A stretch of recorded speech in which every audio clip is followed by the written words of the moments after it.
The rain hammered against the tall windows of Marcello's, one of Manhattan's most exclusive Italian restaurants, where crystal chandeliers cast golden light over white tablecloths, and the soft murmur of wealth filled the air.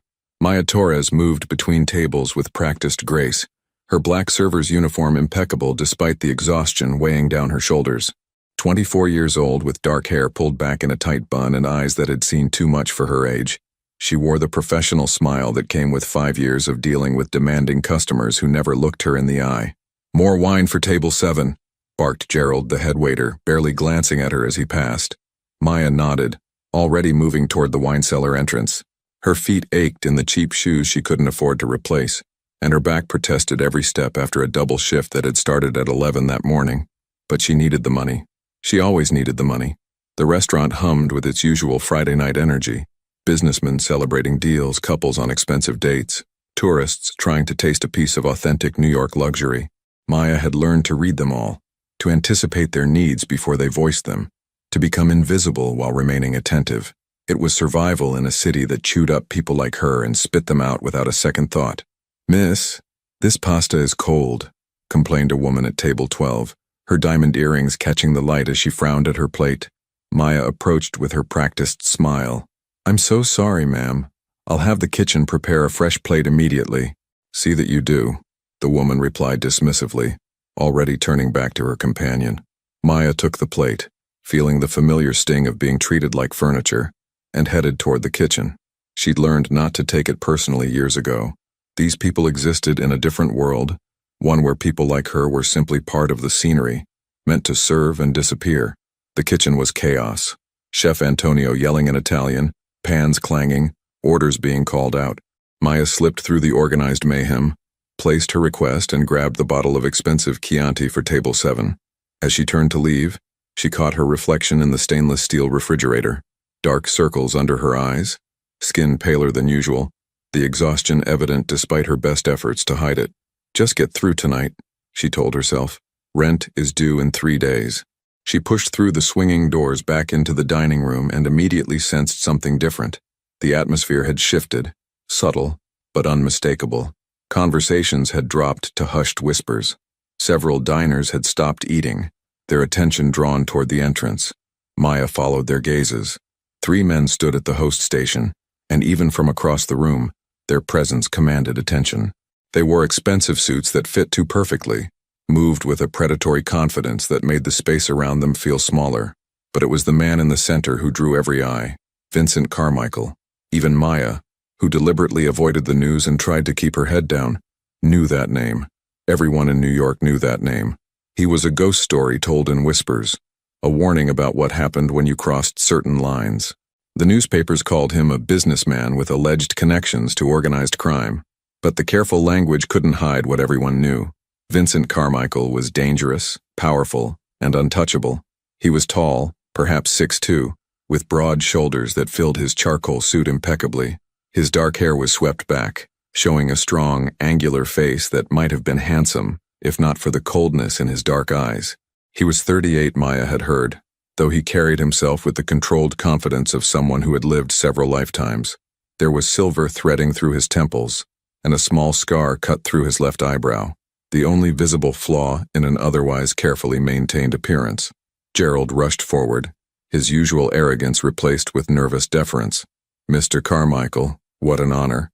We weren't expecting your usual table, of course. Right this way." Vincent said nothing, simply nodded once. His eyes swept the room with calculated precision, noting exits, windows, the placement of other diners. He moved like a man who always knew where the dangers were, who had survived by being more aware than everyone else. His 2 companions flanked him as Gerald led them toward a corner table, the best position in the restaurant, with walls at the back and a clear view of all entrances.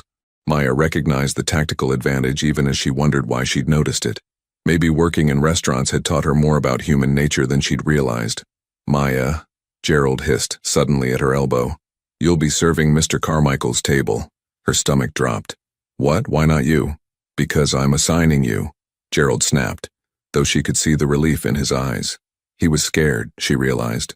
The pompous head waiter who normally treated her like dirt was actually afraid to serve these men himself. "Gerald, it's not a discussion. Table 15. Go." Maya's hands tightened around the wine bottle she still carried. She wanted to refuse, to pass this off to someone else. But she knew Gerald would make her life miserable if she pushed back. And she couldn't afford to lose this job. Taking a deep breath, she approached table 15 with her professional smile firmly in place. Up close, Vincent Carmichael was even more intimidating. His presence filled the space around him like a physical force. The two men with him, one older with gray hair and cold blue eyes, the other younger with a boxer's build, watched her approach with the unsettling stillness of people trained to assess threats. "Good evening, gentlemen," Maya said, her voice steady despite her racing heart. "Welcome to Marcello's. Can I start you off with something to drink?" Vincent's eyes lifted to her face, and for a moment she felt completely exposed. His gaze was sharp, analytical, taking in every detail with an intensity that made her want to step back. But Maya had dealt with intimidating men before. Different circumstances, different kinds of danger, but she'd learned not to show fear. She met his eyes steadily, maintaining her professional demeanor. Something flickered in his expression. Surprise, perhaps, or interest. Most people, she imagined, looked away when Vincent Carmichael stared at them. "Scotch," he said, his voice deep and controlled. "Macallan 25. Neat." "Of course." Maya turned to the other men, taking their orders, one whiskey, one vodka, before heading to the bar. Her hands trembled slightly as she relayed the order to Marcus, the bartender. He gave her a sympathetic look. "Tough table?" "You could say that. Just keep your head down and get through it," Marcus advised, already reaching for the expensive bottles. "Guys like that tip well if you don't cause problems." Maya nodded, watching him pour the drinks with practiced precision. Through the bar's mirror, she could see table 15 reflected back at her. Vincent was speaking quietly to his companions, his expression unreadable. The older man leaned in, clearly reporting something important. The younger one kept his attention on the room, watchful and alert. They were discussing business, she realized. The kind of business that probably shouldn't be discussed in public. But when you were Vincent Carmichael, who would dare eavesdrop? She delivered the drinks with efficient professionalism, took their dinner orders, all of them choosing the most expensive items on the menu, without bothering to look at prices, and retreated to input the order. The rest of the restaurant had returned to its normal rhythm, though Maya noticed several tables casting furtive glances toward the corner.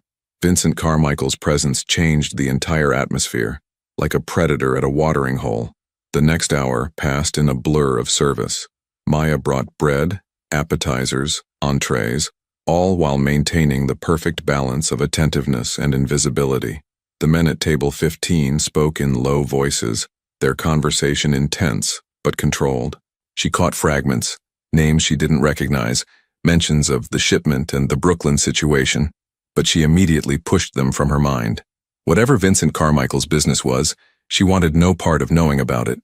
It was during dessert service that everything changed. Maya was approaching with the espresso Vincent had requested when she noticed the young man at table 8. He'd been seated there for about 20 minutes, nursing a single glass of wine, his attention repeatedly drifting toward table 15. Something about him set off alarm bells in Maya's mind. The nervous energy, the way his hand kept moving to his jacket pocket, the sweat on his forehead despite the restaurant's perfect climate control. She'd seen desperation before, had lived with it, fought against it. This man radiated it. As she passed his table, she saw him stand abruptly, his hand diving into his jacket. Time seemed to slow.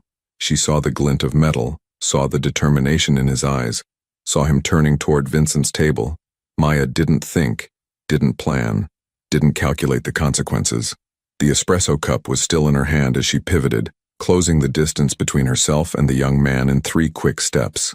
As his hand emerged from his jacket, gun, definitely a gun, she threw the scalding espresso directly into his face. He screamed, hands flying to his eyes, the weapon clattering to the floor. The restaurant erupted into chaos. Women shrieked, men shouted. Chairs scraped against marble as people scrambled away from the threat. But Maya's attention was fixed on the gun skittering across the floor, heading toward table 15. She lunged for it without thinking, her fingers closing around the cold metal just as strong hands grabbed her from behind. "Drop it," a voice growled in her ear, the younger man from Vincent's table, his grip on her arms like iron. I was just," Maya gasped, but the man wasn't listening. He spun her around roughly, prepared to neutralize what he perceived as a threat. "Marco, stop!" Vincent's voice cut through the chaos like a blade. He stood now, his composure absolute despite the pandemonium around him. His dark eyes fixed on Maya with laser focus, taking in the scene, the young man on the ground, still clutching his burned face, the gun in her hand, the trajectory it had taken across the floor. Understanding dawned in his expression. She wasn't attacking, Vincent said quietly, moving closer. She was stopping one. Marco released Maya immediately, though he stayed close. Vincent stepped forward, his presence commanding even in crisis. Police sirens wailed in the distance, growing closer. The restaurant staff was trying to restore order, Gerald shouting instructions, other servers helping frightened customers. Vincent extended his hand toward Maya. The weapon. She handed it over without hesitation, relief flooding through her as the cold metal left her fingers. Her hands were shaking now, adrenaline crashing through her system as the reality of what had just happened hit her. Vincent checked the gun with practiced efficiency, engaging the safety and tucking it into his jacket. Then his attention returned to Maya, studying her with an intensity that made her feel like he was reading her entire life story in a single glance. "What's your name?" he asked. "Maya Torres." "Maya Torres," he repeated, as if committing it to memory. "You just saved my life. He was going to—" She couldn't seem to form complete sentences, the shock finally catching up with her. The older man from Vincent's table was on his phone, speaking rapidly in Italian. The young would-be attacker was being restrained by two of Marcello's larger staff members, still moaning about his eyes. Police burst through the entrance, weapons drawn, shouting commands. Vincent raised his hands slowly, showing he was unarmed, his movements careful and controlled. "Officers, I'm Vincent Carmichael. That man on the floor attempted to attack my table. This young woman," he gestured to Maya, "prevented it. There are dozens of witnesses." The police moved efficiently, separating people for statements, securing the weapon, handcuffing the attacker. Maya found herself guided to a chair, a female officer asking her questions that she answered mechanically, her mind still trying to process what had happened.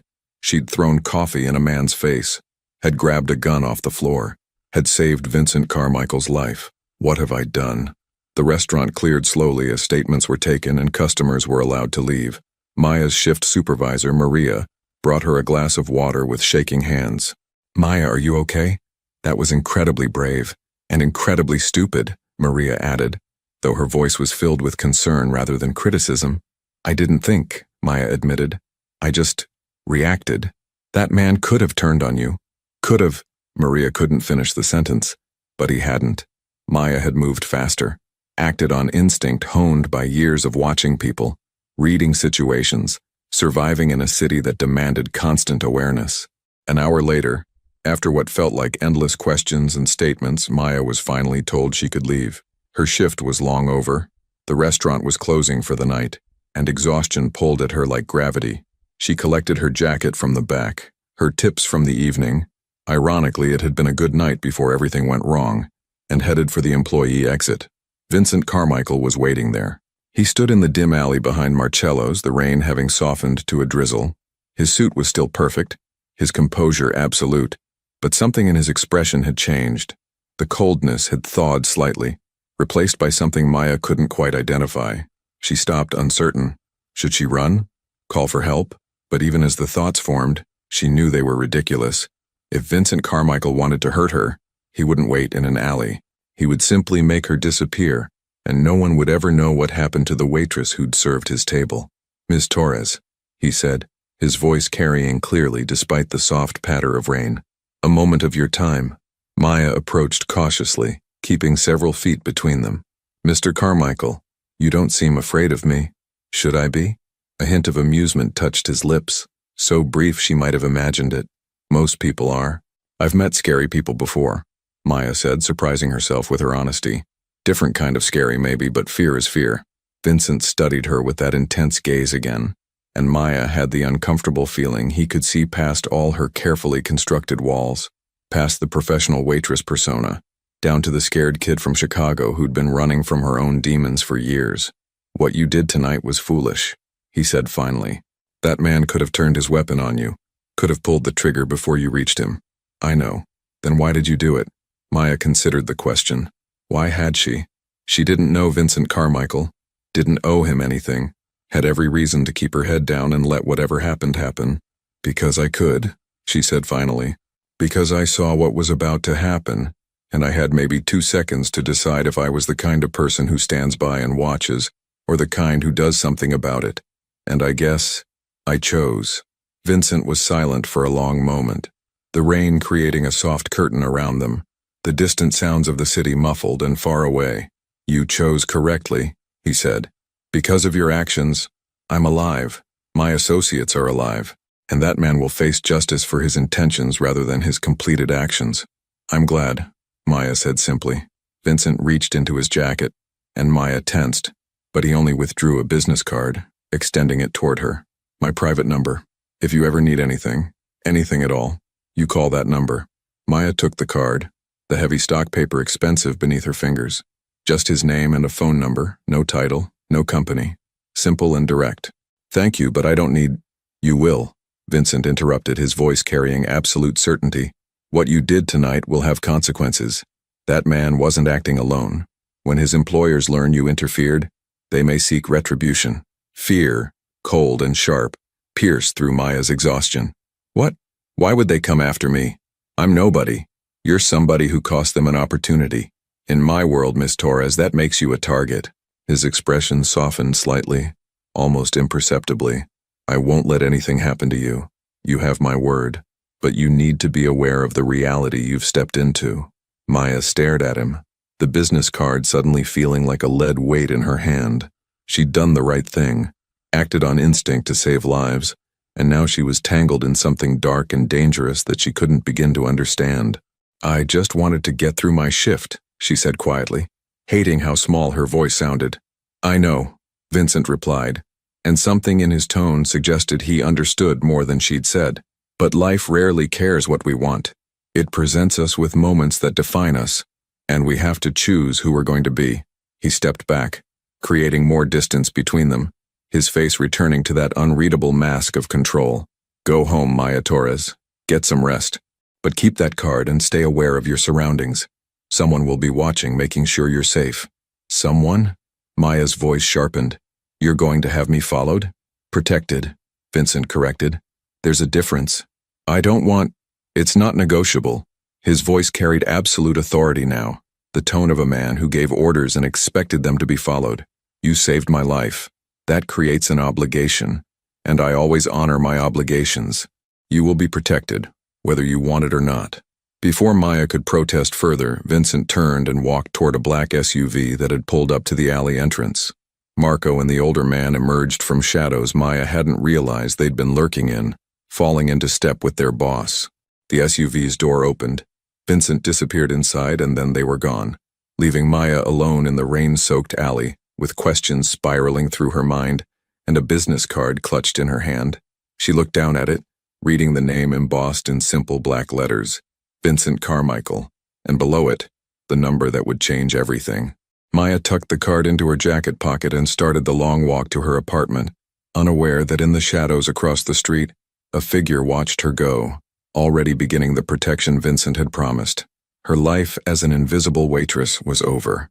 The question now was who she would become in the world she'd just entered. Maya didn't sleep that night. She lay in her cramped studio apartment in Queens, staring at the water-stained ceiling while traffic noise filtered through the thin walls. The events at Marcello's replayed in her mind on an endless loop.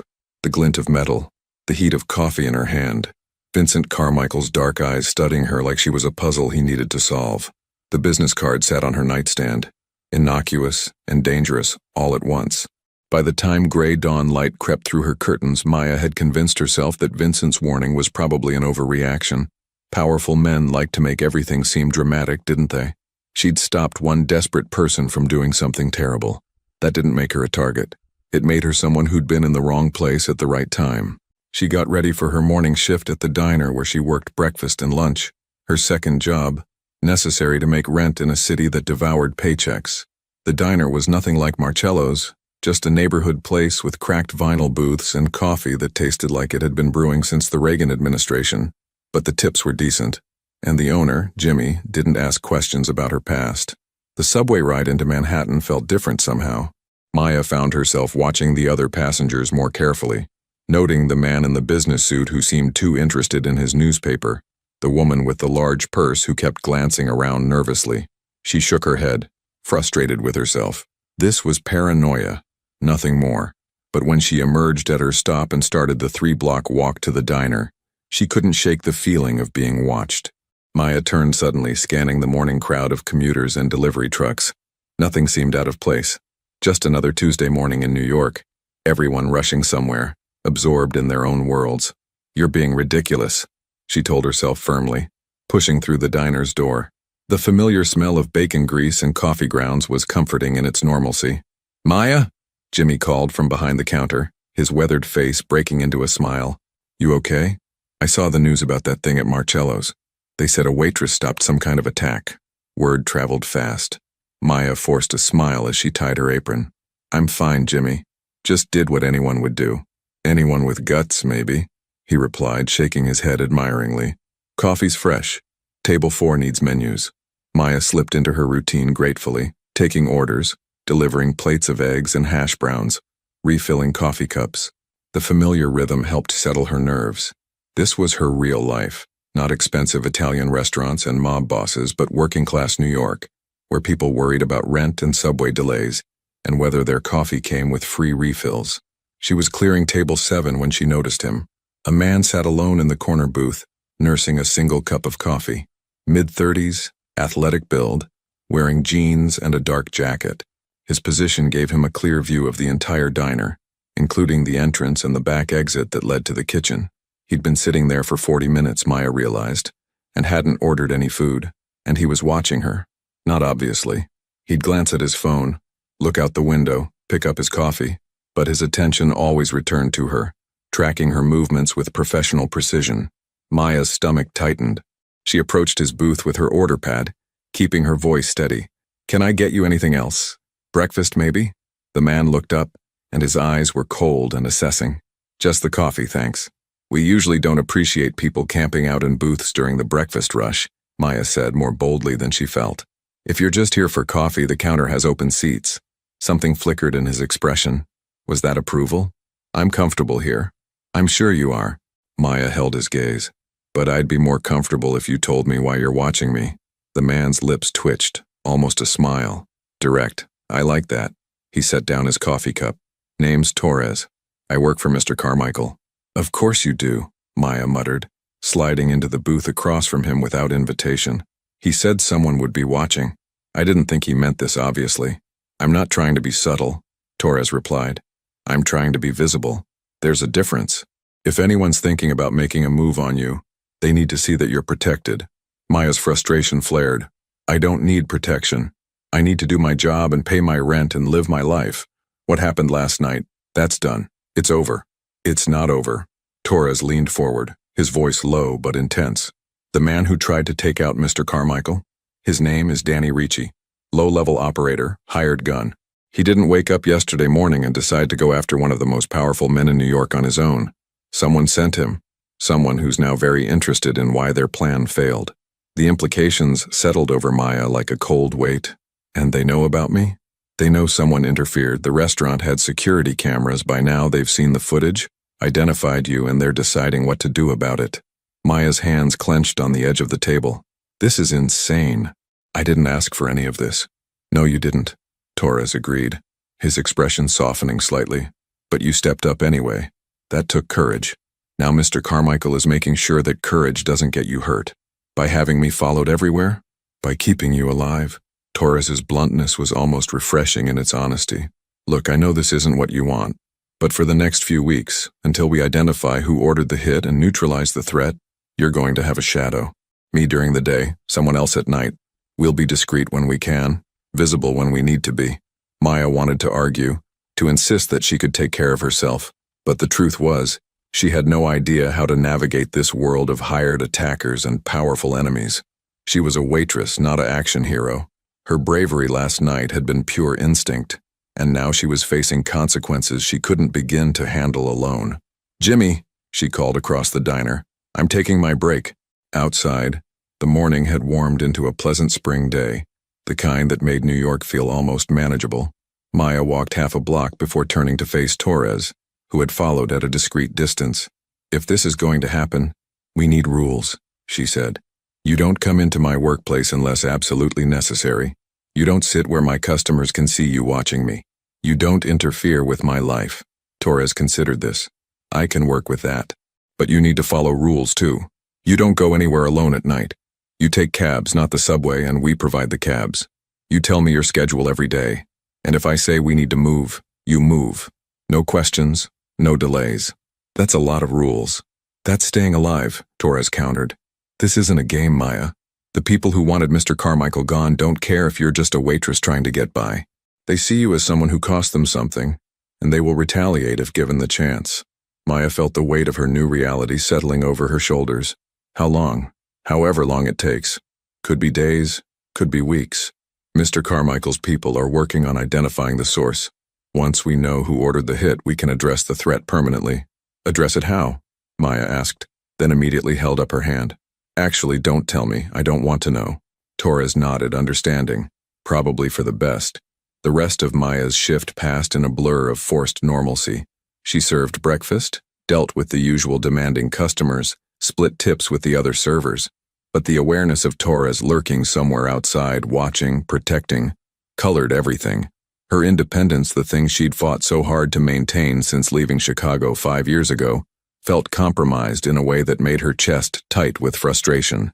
When her shift ended at 2, Maya changed out of her uniform and stepped outside to find a black sedan waiting at the curb. The back window rolled down, revealing Vincent Carmichael's face. "Get in," he said simply. Maya glanced around, looking for Torres, but the bodyguard had apparently vanished. She hesitated, every instinct screaming that getting into a car with Vincent Carmichael was a monumentally bad idea. But curiosity won out over caution. She slid into the back seat and the car pulled smoothly into traffic. The interior smelled of leather and expensive cologne. Vincent sat with perfect posture, his attention seemingly focused on the phone in his hand, but Maya had the sense he was completely aware of her presence, of her discomfort, of every small movement she made. "Where are we going?" she asked. "To talk." Vincent set his phone aside, giving her his full attention. "You met Torres. Hard to miss him camping out in my diner. He's good at his job. Former military, decorated service, completely loyal." "That's great for you," Maya said, her frustration bubbling up. "But I didn't sign up for any of this. I don't want bodyguards or protected cars or to be tangled up in whatever world you live in." Vincent studied her with those dark, penetrating eyes. "What do you want, Maya Torres?" The question caught her off guard. "What?" "It's a simple question. What do you want from your life?" Maya stared at him, unsure how to answer. What did she want? To survive, to keep her head above water, to maybe someday save enough money to feel secure. But those seemed like small, pathetic goals to admit to a man like Vincent Carmichael. "I want to be left alone," she said finally. "I want to work my jobs, pay my rent, and not have to worry about people trying to hurt me because I did the right thing." "An admirable goal," Vincent said. "Unfortunately, it's not currently possible." The car turned onto FDR Drive, heading south along the East River. The water sparkled in the afternoon sun, and for a moment, Maya let herself imagine she was just a passenger on a pleasant drive, not trapped in a situation spiraling further beyond her control with each passing hour. "The man who hired Danny Ricci," Vincent continued, "is named Frank Delacroix. He runs operations in Brooklyn, has ambitions that exceed his capabilities, and sees my territory as an opportunity for expansion. Taking me out would create a power vacuum he believes he could fill. And instead, he got a waitress throwing coffee in his hired gun's face," Maya said. "Precisely. Which means he failed, lost credibility with his associates, and now needs to save face. The easiest way to do that is to eliminate the person who interfered. Me. You."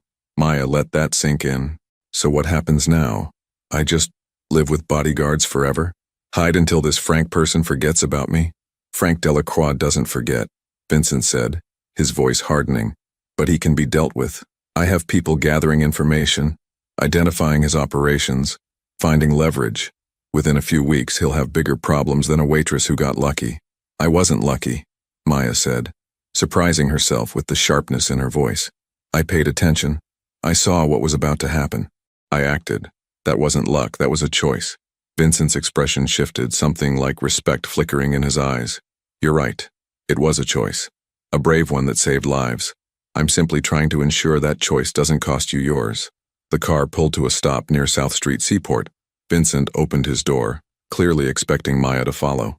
She did, stepping out into the afternoon bustle of tourists and street vendors. Vincent walked toward the waterfront, and Maya fell into step beside him, acutely aware of the discreet security following at a distance. "I grew up in Brooklyn," Vincent said suddenly, his gaze on the water. "Red Hook, back when it was rough. My father worked the docks, broke his back for pennies, and died when I was 16. Heart attack brought on by stress and exhaustion and a system that chewed up men like him." Maya listened, surprised by this glimpse into Vincent's past. He didn't seem like a man who shared personal history easily. "I had a choice then," he continued. "Follow his path, work myself into an early grave for nothing, or find another way. I chose power, control, the ability to ensure no one could dictate my life the way the world dictated my father's.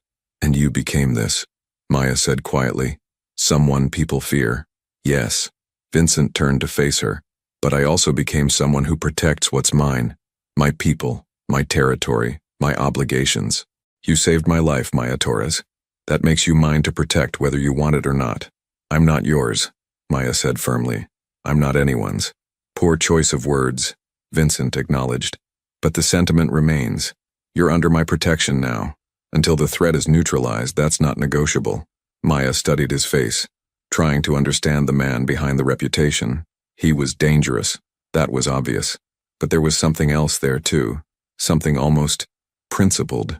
He operated by rules that made sense to him, even if they seemed alien to her world. "Why does it matter to you?" she asked. "You could just eliminate this frank person and be done with it. Why bother protecting me at all?" "Because I pay my debts," Vincent said simply. "And because," he paused, seeming to consider his words carefully, "because you didn't have to act. No one would have blamed you for staying back, protecting yourself. But you didn't. You saw danger and ran toward it, not away. That kind of courage is rare, and it deserves to be protected." They stood in silence for a moment, watching boats drift on the river. Maya felt the weight of Vincent's words, the strange honor code that governed his actions. He was a complicated man, dangerous and principled, feared and honorable. Nothing like what she'd expected when she'd first seen him walk into Marcello's. "I need to get to my evening shift," Maya said finally. "Marcello's opens at 5. You're going back there?" "It's my job, I need the money." Vincent pulled out his phone, typed something quickly. "You'll receive a deposit tonight. 3 months' salary from both your jobs. Consider it compensation for the disruption to your life. I don't want your money. It's not charity, it's payment. You saved my life. That's worth considerably more than 3 months of waitress wages. But it's a start." His tone indicated the discussion was over. The car returned, and Vincent held the door for her with old-fashioned courtesy that seemed at odds with everything else about him. Maya slid inside, her mind spinning with everything that had happened in the last 18 hours. As the car pulled away from the seaport, Vincent's phone rang. He answered in Italian, his voice sharp and commanding. Maya didn't understand the words, but the tone was clear. He was giving orders, making decisions that would ripple through his organization. This was his world. Power and control, threats and protection, violence wrapped in expensive suits. And somehow, through one impulsive act of courage, Maya had become part of it. The question was whether she could survive it long enough to find her way back out. 3 weeks passed in a strange new rhythm that Maya never quite got used to. Torres became a constant shadow, discreet but ever present. He waited outside her apartment building each morning, followed her to work at distances that varied depending on the neighborhood, and handed her off to the night shift protection when darkness fell. Maya learned the names. Marcus handled evenings, a quiet man with kind eyes who'd served 2 tours overseas. Sophia took the late nights, a sharp-eyed woman who seemed capable of seeing threats before they materialized. The money Vincent had promised appeared in her bank account exactly as he'd said it would. Maya stared at the balance for 10 minutes, her throat tight. It was more money than she'd ever had at once, enough to breathe for the first time in years. She could pay rent 3 months ahead, fix the leak in her bathroom, replace her worn-out shoes. But accepting it felt like crossing a line she couldn't uncross. At Marcello's, the other servers treated her differently now. Some with awe, others with careful distance, as if her connection to Vincent Carmichael was contagious. Gerald, the head waiter who used to bark orders at her, now spoke with nervous politeness. Even Chef Antonio sent out perfect plates for her tables without complaint. Maya hated it. She missed being invisible, just another server navigating the organized chaos of dinner service. It was a Thursday evening, the restaurant humming with its usual upscale crowd, when Vincent walked in again. Maya's pulse quickened despite herself. She'd seen him twice since that day at the seaport. Brief encounters where he checked on her protection detail or asked if she needed anything. Each time she'd kept their interactions short and professional, maintaining the boundaries she desperately needed. But tonight he didn't sit at table 15. He approached the bar where Maya was collecting drinks, his presence commanding immediate attention from everyone nearby. "Miss Torres," he said formally, though something in his eyes suggested less formal thoughts. "A moment." "I'm working," Maya replied, balancing a tray of wine glasses. "It's important." The tone made her stomach clench. She nodded to Gerald, who practically tripped over himself to take her tray, and followed Vincent to a quiet corner near the kitchen entrance. "We have a problem," Vincent said without preamble. "Frank Delacroix is making moves faster than anticipated. My people intercepted communication suggesting he's planning something for this weekend." "Something involving me?" Maya's voice was steady, though fear curled in her chest. "Potentially. We're not certain of his target, but your name came up in surveillance. I'm moving you to a secure location until we can neutralize the threat."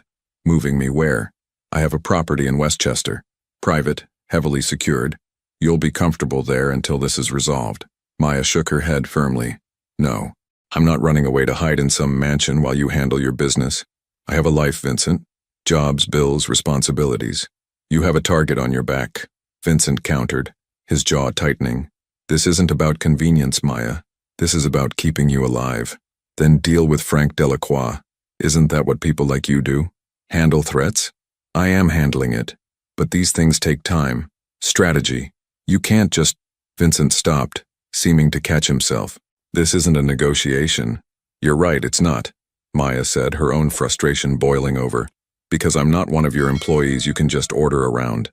I appreciate the protection, I do. But I'm not disappearing from my life because some angry man might decide to come after me." They stared at each other, the tension crackling between them. Vincent's control seemed to slip slightly, revealing something raw underneath. Concern, maybe even fear, though Maya couldn't imagine Vincent Carmichael being afraid of anything. "You don't understand what these people are capable of," he said, his voice lower now, more intense. "They won't hesitate. They won't show mercy. If they decide you're the message they want to send, they will hurt you in ways designed to break you first." Maya felt the weight of those words, the truth behind them. But she'd been afraid before, had lived through situations where every day felt like survival. She'd learned that running didn't solve problems, it just postponed them. "Then teach me," she said suddenly. "Stop treating me like helpless cargo and teach me how to protect myself." Vincent's expression shifted, surprise flickering across his features. "What? You heard me. If I'm going to live in this world you've dragged me into, I need to know how to survive in it. Self-defense, awareness, whatever Torres and the others know. I'm not hiding, Vincent, so either help me prepare or back off and let me live my life." For a long moment, Vincent said nothing.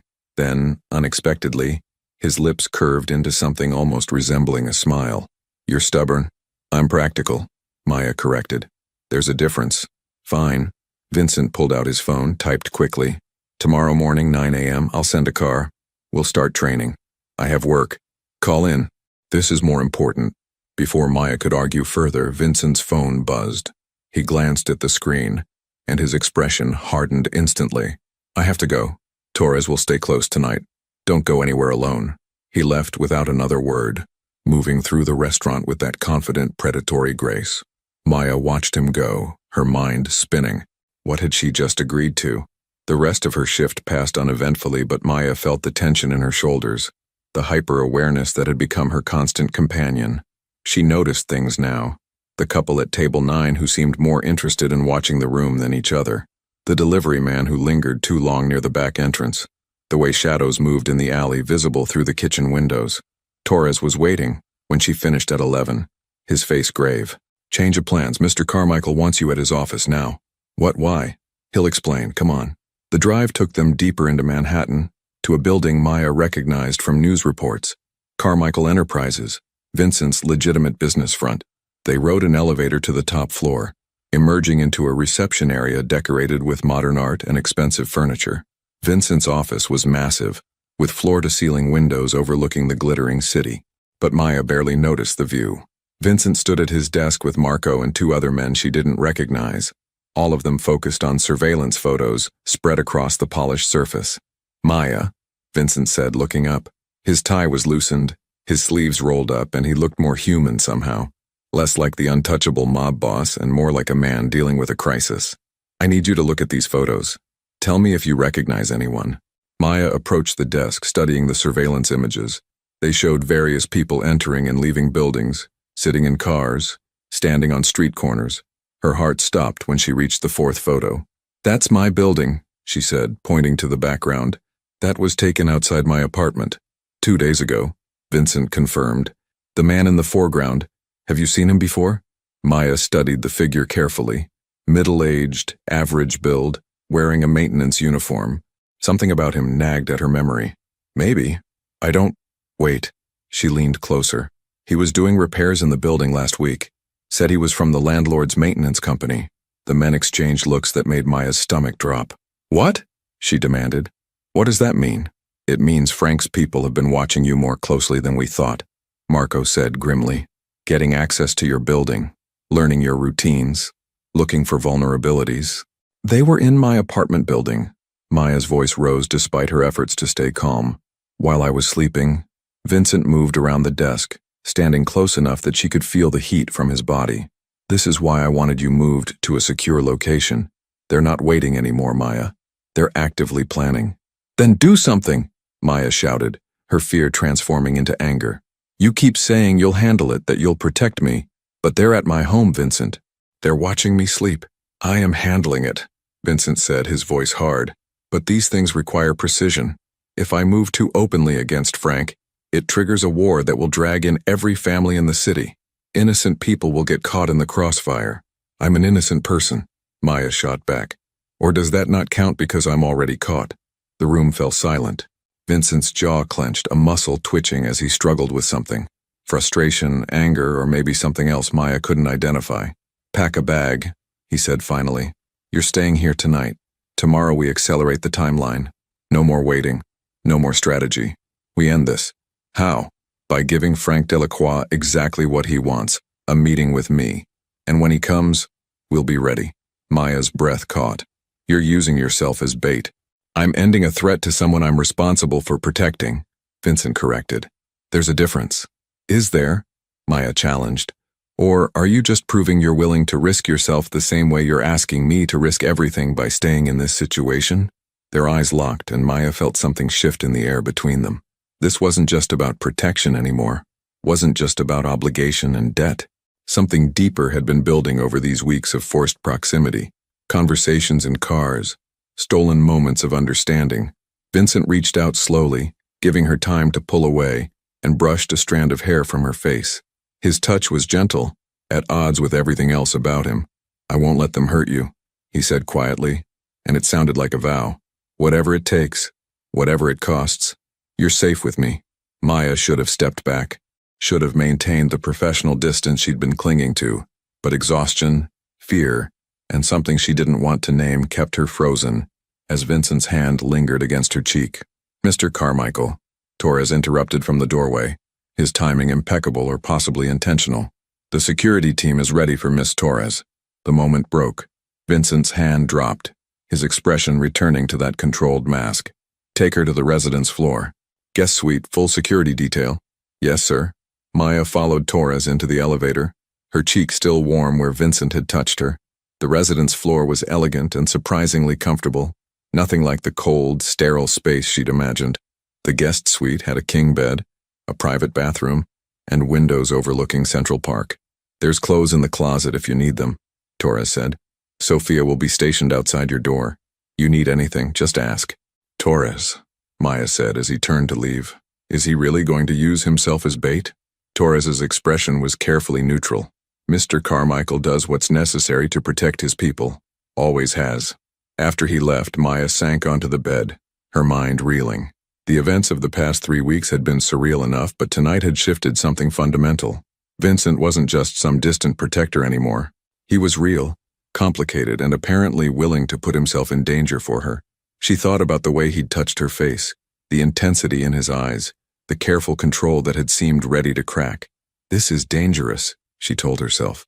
More dangerous than Frank Delacroix, more dangerous than hired attackers. Getting involved with Vincent Carmichael emotionally would be the biggest mistake you could make. But even as she thought it, Maya knew the warning came too late. She was already involved. The question was what she would do about it. Maya spent a restless night in the guest suite, alternating between exhaustion-induced dozing and wide-awake anxiety. When dawn finally broke over Central Park, she gave up on sleep and showered, finding expensive clothes in the closet that fit her perfectly, which meant Vincent had someone research her sizes, a thought both thoughtful and invasive. At 7 a.m., there was a knock on her door. Maya opened it to find not Sophia but Vincent himself holding 2 cups of coffee. "Couldn't sleep either?" he asked, offering her a cup. Maya accepted it, grateful for the caffeine. "Your couch is more comfortable than my bed at home, so that wasn't the problem." Vincent stepped into the suite and Maya was struck by how different he looked in casual clothes. Dark jeans, a gray sweater that emphasized his broad shoulders. Still commanding, but more human somehow. "I owe you an apology," he said, surprising her, "for dragging you into this world for the danger you're facing because of me. You saved my life and I've repaid that by making yours significantly more complicated. You didn't ask me to throw coffee at an armed man," Maya pointed out. "I made that choice. A choice that's costing you your freedom, your peace of mind, your safety."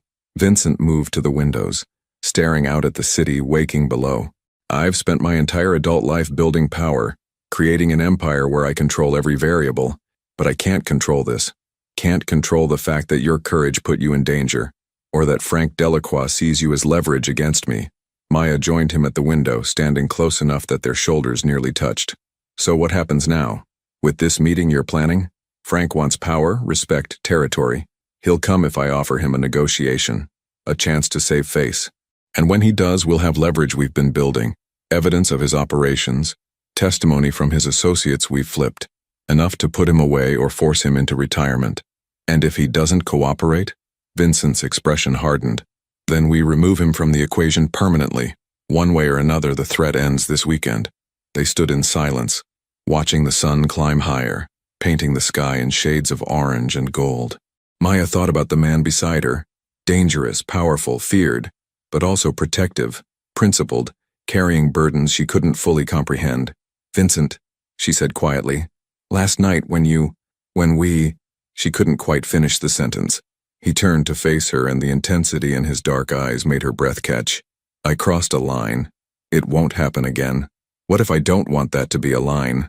The words escaped before Maya could stop them. Vincent went very still. "Maya, I'm not stupid," she interrupted. "I know what you are, what your world is.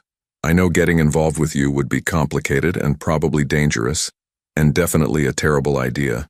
But I also know that I can't stop thinking about you, that when you're around I feel safer than I've felt in years, that you see me, really see me, in a way no one else does." "You don't know what you're saying," Vincent said, but his voice was rough with suppressed emotion. "I'm not a good man, Maya. I've done things that would horrify you, made choices that— I don't care." Maya stepped closer, closing the distance between them. "I see who you are now, how you protect your people, how you honor your obligations. Yes, you're dangerous, but you're also honorable in your own way." Vincent's control was visibly cracking, his carefully maintained composure fragmenting. "If I let myself care about you, truly care, it makes you a target in ways protection details can't address. My enemies will use you to hurt me, will see you as my weakness. Then don't let them," Maya said simply. "Be stronger than they are. We'll be stronger than they are." For a moment they stood frozen, the tension between them almost unbearable.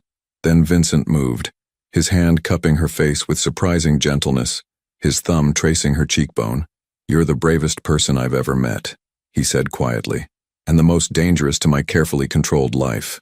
"Good," Maya whispered. "Control is overrated." Vincent's laugh was low and genuine, transforming his face into something almost boyish. Then he was kissing her, one hand in her hair, the other at her waist, pulling her close. Maya melted into him, her hands gripping his shoulders, losing herself in the heat and intensity of the moment. When they finally broke apart, both breathing hard, Vincent rested his forehead against hers. "This changes everything," he said. "I know. Frank will see it, will use it against us." "Let him try." Vincent pulled back slightly, studying her face with an expression Maya couldn't quite read. Wonder, maybe, mixed with concern and something deeper. After this weekend, after the threat is neutralized, you could walk away, he said. Go back to your life, your jobs, your independence. No one would blame you. Maya met his eyes steadily. Is that what you want? No. The word came out fierce, possessive. But it's what's best for you.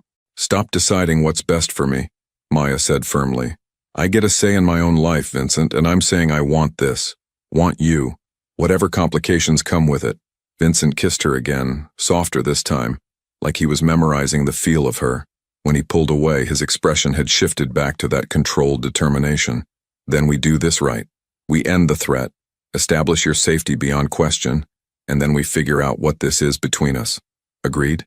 Agreed. A knock interrupted them. Torres, his timing once again perfect or deliberate. Mr. Carmichael Frank Delacroix accepted the meeting. Saturday night, the warehouse in Red Hook. He's bringing 3 associates.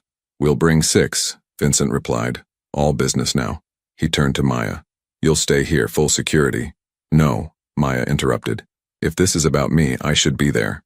Absolutely not. Vincent, this is not negotiable. His voice carried absolute authority.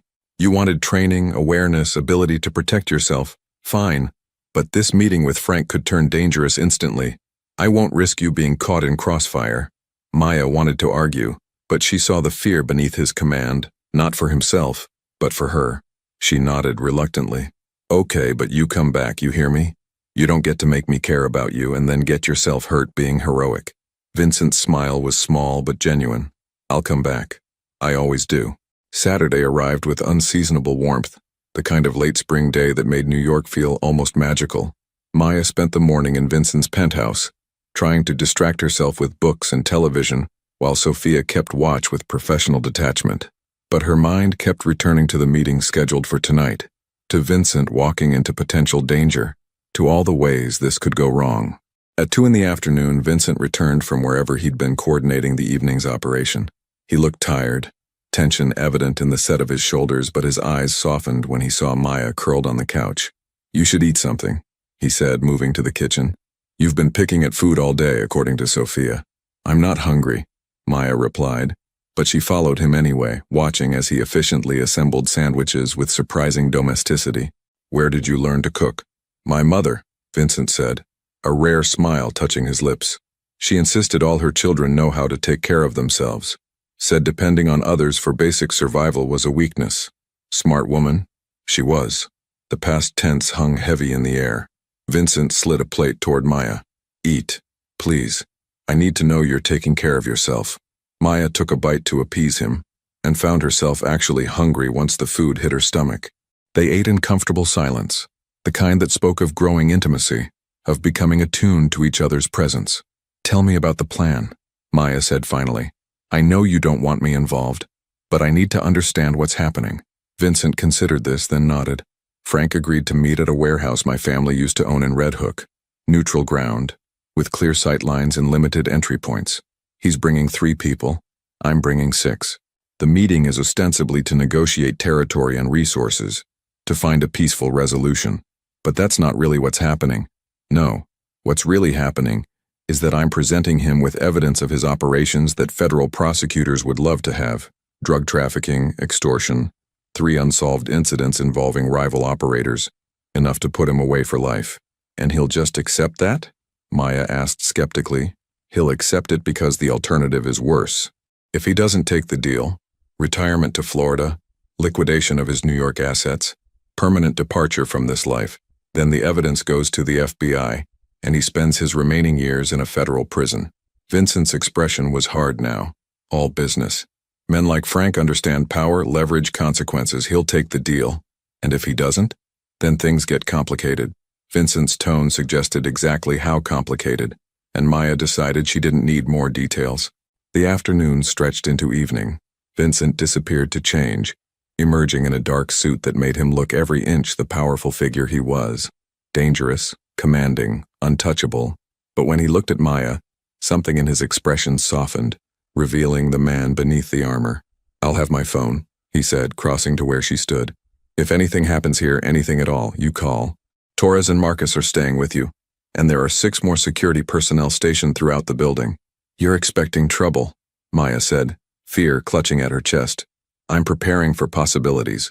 Vincent cupped her face in both hands, his touch gentle despite the tension radiating through his body. But I will come back to you.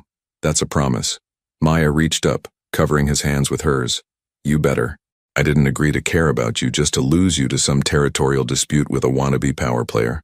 Vincent's laugh was soft and genuine. Then he kissed her, deep and intense, like he was pouring everything he couldn't say into the contact. When he pulled back, his eyes were dark with emotion. When this is over, he said quietly, we're going to talk about what happens next. About us. About how we navigate this. About building something real despite all the complications. I'd like that, Maya whispered. One more kiss, brief and sweet, then Vincent was gone, Marco and 4 other men following him out. The penthouse felt enormous and empty in his absence, despite Sophia's presence and the knowledge that security surrounded the building. Maya tried to distract herself with a movie but couldn't focus. She paced the windows, watching the city lights begin to sparkle as darkness fell. Red Hook was across the water in Brooklyn, maybe 30 minutes away. Vincent would be there by now, walking into that warehouse facing Frank Delacroix. At 8:30, her phone buzzed. A text from Vincent. Meeting started. All according to plan. Don't worry. Maya typed back. Too late for that. Be careful. The response came immediately. Always. Then nothing. Silence stretched, each minute feeling like an hour. Sophia offered tea, which Maya accepted gratefully, needing something to do with her hands. The hot liquid helped settle her nerves slightly but couldn't dispel the growing dread in her stomach. At 9:15, Torres appeared in the doorway, his expression grim. Miss Torres, we need to move you to the secure room. Now. Maya's heart stopped. What? Why? What happened? The meeting went sideways. Frank brought more people than agreed, had them staged outside. Shots were fired. Mr. Carmichael is handling it, but he wants you in maximum security until the situation is resolved. Is he hurt? Maya demanded, already moving toward Torres. Unknown. Communications are limited. Come on. The secure room turned out to be a reinforced space deeper in the penthouse, with steel doors and no windows. Sophia and Torres ushered Maya inside, along with 2 other security personnel. The room had basic furniture, supplies, and a bank of monitors showing security camera feeds throughout the building. We stay here until we get the all clear from Mr. Carmichael, Torres explained. No matter what you hear or see, we don't leave this room, understood? Maya nodded, her mind racing with terrible possibilities. Vincent in danger, potentially hurt, while she hid behind steel doors. The helplessness was suffocating. Minutes crawled past with agonizing slowness. Maya watched the security feeds obsessively, looking for any sign of threat, any indication of what was happening in Red Hook. The guards remained alert, weapons drawn, positioned at the door. At 9:45, Maya's phone rang. Vincent's number. She answered before the first ring finished. Vincent? Maya. His voice was strained, background noise suggesting chaos, shouting, vehicles, commotion. Listen carefully. Frank's people are coming for you. He staged the meeting as a distraction. His real target was always the penthouse, was always you. Terror, cold and sharp, pierced through Maya. What? He knew I'd leave minimum security with you if I thought the threat was at the meeting. He's trying to take you, use you as leverage against me. But we anticipated this possibility. Vincent's voice grew stronger, more controlled. Torres and Sophia know what to do. You trust them, you follow their instructions exactly. Do you understand? Vincent, where are you? 30 minutes away, moving as fast as I can, but Maya? His voice cracked slightly. If something happens, if they get past security, there's a weapon in the safe behind the bookshelf. Code is your birthday. You use it if you have to. You survive, whatever it takes. Nothing's going to happen, Maya said, trying to sound more confident than she felt. Your people are here, we're secure. An explosion shook the building, cutting off her words. The lights flickered, and alarm systems started wailing. On the security monitors, Maya saw smoke billowing in the main penthouse, figures moving through the haze. 4, 5, 6 of them, armed and advancing with military precision. Maya! Vincent's voice was sharp with panic, an emotion she'd never heard from him. What was that? Talk to me. They're inside, Torres said grimly, moving to reinforce the door. They breached the main entrance. 6 hostiles, possibly more, were locked down, but another explosion, closer this time. The secure room shuddered. and Maya heard the distinctive sound of gunfire echoing through the penthouse. "Hold position," Vincent commanded through the phone, his voice carrying absolute authority even through the speaker. "I'm 10 minutes out. Hold them off for 10 minutes. "We will, sir," Torres promised. Then to Sophia and the others, "Defensive positions. They're coming through that door eventually, so we prepare to hold them at the choke point." Maya's training over the past few weeks kicked in, the awareness exercises, the basic self-defense, the crisis management Vincent had insisted on. She moved to the position Torres indicated, behind cover, but with a clear view of the door. Her hands were shaking, adrenaline flooding her system, but her mind felt strangely clear. The sounds of combat grew closer. Gunfire, shouting, the crash of furniture being overturned. Then silence, heavy and ominous. "They've taken out the outer security," Sophia said quietly. "It's just us now." The steel door shuddered as something heavy impacted it from outside. Once, twice, 3 times. Maya could hear voices, harsh, professional, coordinating their breach. "Maya," Vincent's voice came through her phone, quieter now but intense. "Whatever happens, know that He stopped, seeming to struggle with words. "Know that meeting you changed everything. That I haven't felt this way about anyone, ever. That you made me remember what it means to care about something beyond power and control." "Vincent, don't," Maya said, tears pricking her eyes. "Don't say goodbye. You're going to get here. We're going to be fine. And we're going to have that conversation about our future. That's what's happening." "Yes," Vincent agreed, and she could hear the forced confidence in his voice. "That's exactly what's happening. 5 minutes, Maya. Hold on for 5 minutes." The door exploded inward with a shaped charge, smoke and debris filling the air. Torres and his team returned fire immediately, the sound deafening in the enclosed space. Maya saw figures in the doorway, professionals with tactical gear and military precision. But Vincent's people were professionals too. They held the choke point, turned the doorway into a killing field, made every inch of advancement costly. Sophia moved with lethal efficiency, her shots precise and controlled. Torres barked orders, coordinating their defense, buying time with skill and determination. But there were more attackers than defenders, and they kept coming. One of Vincent's security team went down, then another. Torres took a hit to his shoulder but kept firing, his face set in grim determination. Maya found herself moving on instinct, grabbing the fallen guard's weapon, covering angles the way she'd been taught. She wasn't a fighter, wasn't trained for this, but she could follow instructions, could add one more gun to their defense. 3 minutes, Vincent's voice came through her phone, which she'd somehow managed to keep in her pocket. "I'm in the building. Hold on." Then she heard it. Gunfire from a different direction from behind the attackers. Vincent's voice, sharp and commanding, cutting through the chaos. The attack on the secure room faltered as Frank's people suddenly found themselves caught between 2 forces. The next 2 minutes were chaos. Gunfire, shouting, the acrid smell of smoke and cordite. Maya stayed behind cover, her heart pounding, watching as Vincent's reinforcements pushed through from the main penthouse. She caught glimpses of him through the smoke, moving with deadly purpose, his expensive suit torn and bloodied, his face a mask of controlled fury. Then it was over. The attackers were down, disarmed or fleeing. Vincent burst into the secure room, his eyes scanning frantically until they landed on Maya. Relief transformed his expression, and he crossed the space in 3 strides, pulling her into his arms with almost desperate intensity. "You're okay," he said against her hair, his voice rough. "Thank God you're okay." Maya clung to him, feeling the rapid beat of his heart, the tension slowly draining from his body. He was solid and real and alive, and that was all that mattered. "You came back," she whispered. "Always," Vincent replied. "I'll always come back to you." Around them, his security team was securing the scene, checking casualties, coordinating with police who were undoubtedly responding to the explosions and gunfire. Torres sat against the wall, being tended by Sophia, his shoulder bandaged but his expression satisfied. "Frank?" Maya asked quietly. "In custody," Vincent said, pulling back slightly to cup her face, checking her for injuries. Federal agents were waiting at the warehouse with enough evidence to ensure he'll never see freedom again. This attack was his desperation play, his last attempt to salvage his power by taking the one thing that could hurt me. His thumb traced her cheekbone gently. "You. Did he know?" Maya asked.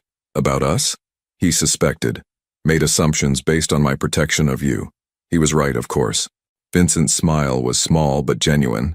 I wasn't as subtle as I thought, keeping you safe. Police and federal agents flooded the penthouse, turning the space into a crime scene. Vincent coordinated with them with calm authority, giving statements, providing information, demonstrating the legitimate cooperation between his organization and law enforcement that allowed him to operate in the gray spaces between legal and illegal. Maya found herself giving her own statement to a sympathetic detective, explaining the attack, her role in the earlier incident at Marcello's, the escalation of Frank Delacroix's vendetta. It was exhausting and surreal, watching her life become an official record, a case file, evidence in federal proceedings. Dawn was breaking over Manhattan when the authorities finally cleared out, leaving the damaged penthouse in eerie silence. Vincent's security team had been reduced but not broken. Torres would recover, the other injured guards would heal, and the two who hadn't survived would be honored and their families cared for. Vincent found Maya on the balcony, watching the sun paint the sky in shades of gold and pink. He wrapped a blanket around her shoulders, then his arms around her waist, pulling her back against his chest. "It's over," he said quietly. "Frank will spend the rest of his life in federal custody. His organization is dismantled, the threat is gone." "And now?" Maya asked, leaning into his warmth. "Now we figure out what comes next." Vincent turned her to face him, his expression open in a way she'd never seen before. "I meant what I said earlier. You changed everything for me, Maya. Made me want things I'd convinced myself weren't possible. Partnership, trust, something real and honest and good." Maya reached up, tracing the lines of exhaustion and stress on his face.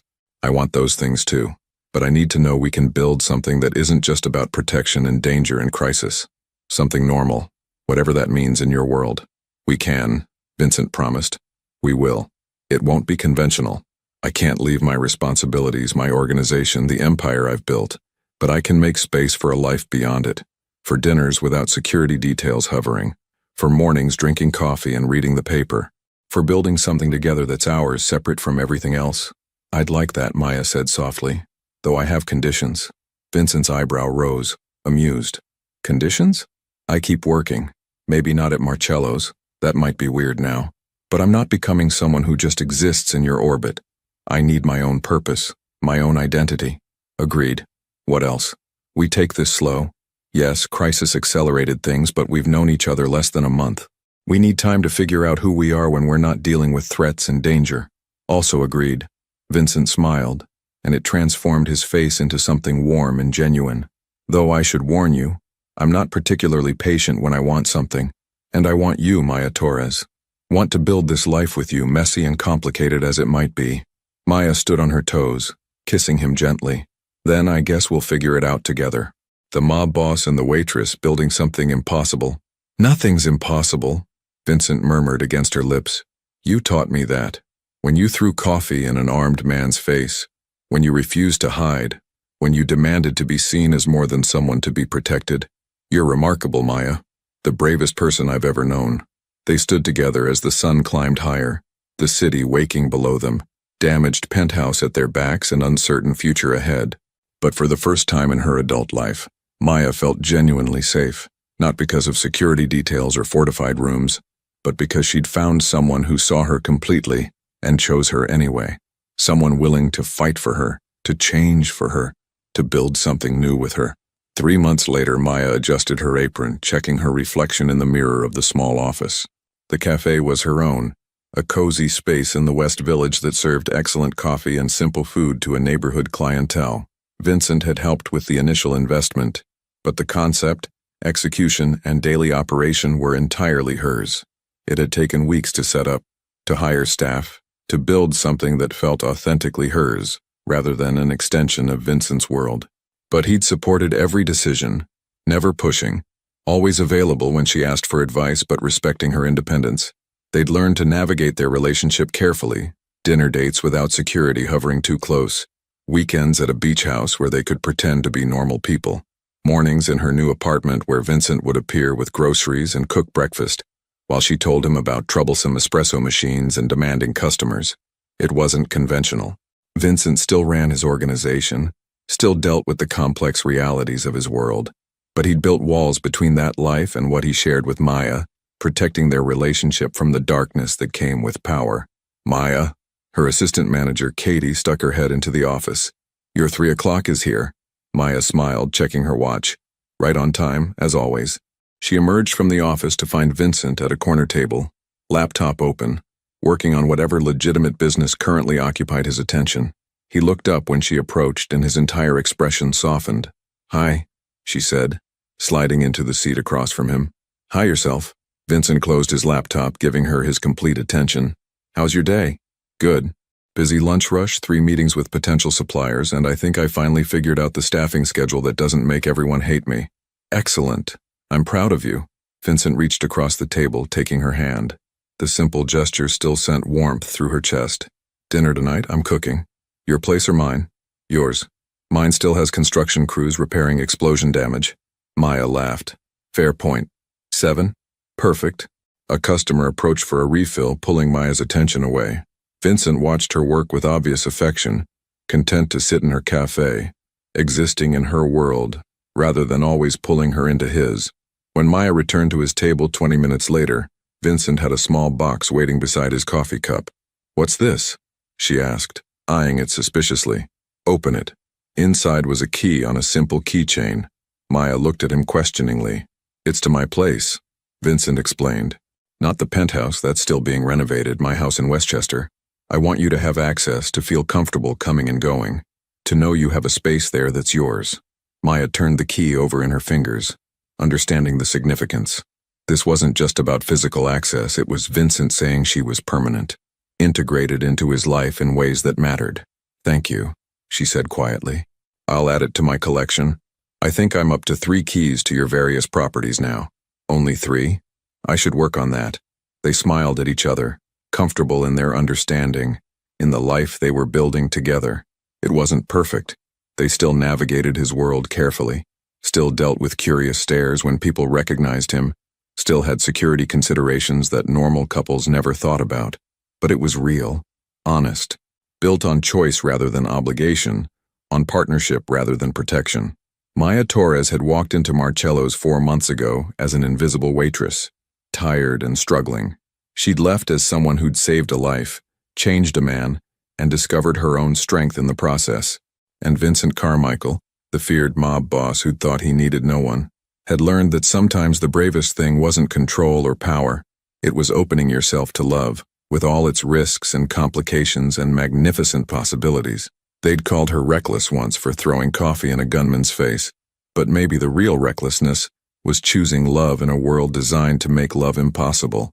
And maybe that was the bravest choice of all.